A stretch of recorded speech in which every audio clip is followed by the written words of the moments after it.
Dr. Jordan Peterson. Doctor, good morning to you. Thanks for making a couch call today. You bet. What do you make of this Drexel professor who's been in and out of the news so often, and now he's blaming that for the cause of the shooting in Texas? I think he's applying his ideological formula to a very complex problem. And it's an easy thing to do. It's this sort of postmodern formula that's taught to university students everywhere now. What is the formula? Attribute everything to racial disparity and oppression, victimization. Just everything?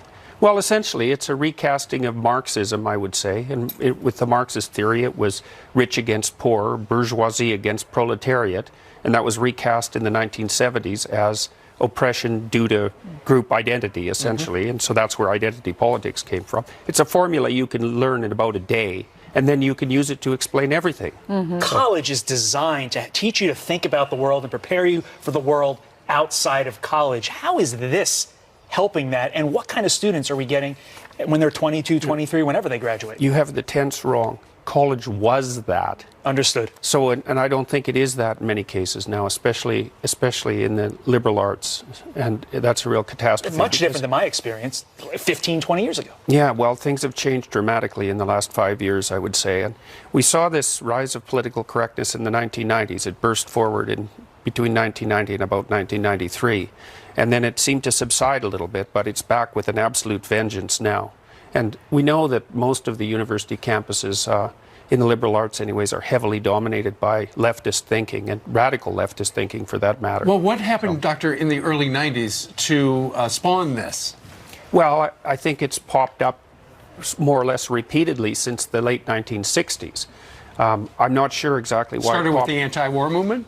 Yeah, with the anti-war movement, but there was a fair bit of radical thinking in the 1960s on the left side, and many of those people ended up teaching in universities.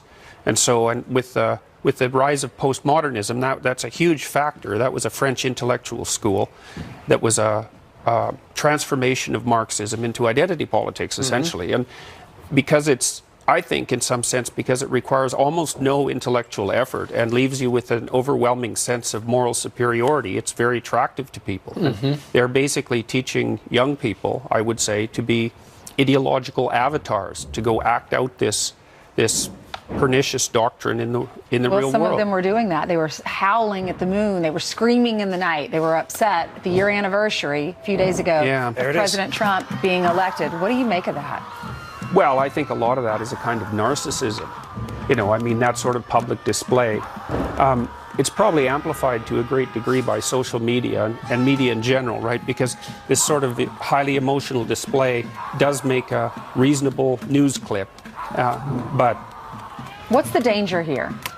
Well, the danger is everywhere at the moment. The danger is increased polarization. We're seeing that nonstop at the moment. And I think it's mostly because the people on the radical left are pushing way too hard. That's my estimate. You see that in Canada as well as the United States and all around the Western world. I want to ask you this because I live in a very Democrat state, Connecticut, right? Yep. None of my friends would ever operate like this. Now, granted, my friends are older. They find this reprehensible. So I mean, it seems like a lot of Democrats are fired up about this idiocy. Oh, yeah. Well, lots of people who are in what you might describe as the liberal center are very unhappy that the political landscape on the left side has shifted way over to the radical leftist side. That's a very common sentiment now. And I think it's happening faster than people really understand.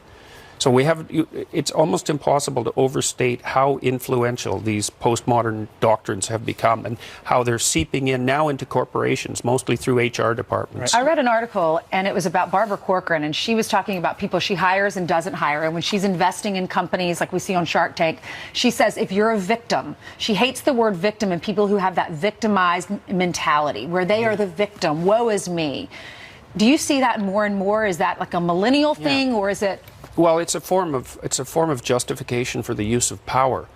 You know, if you're a victim and you can ascribe moral superiority to yourself, then you're justified in the use of force. And I did a paper with a student of mine who toured the mass graves in Eastern Europe and Yugoslavia with the UN, and we looked at the precursors to genocide, and one of them was an enhanced sense of victimization that allows you to lash out at the hypothetical perpetrators before they before they do anything because you're being victimized. You saw the same thing to some degree in Nazi Germany. Yeah, Hitler. Because, Hitler felt very victimized. Yeah, Hitler claimed that the Jews were victimizing Germany, essentially. And so once you're a victim and you have all the moral status that goes along with being a victim, then you can't do any wrong, essentially.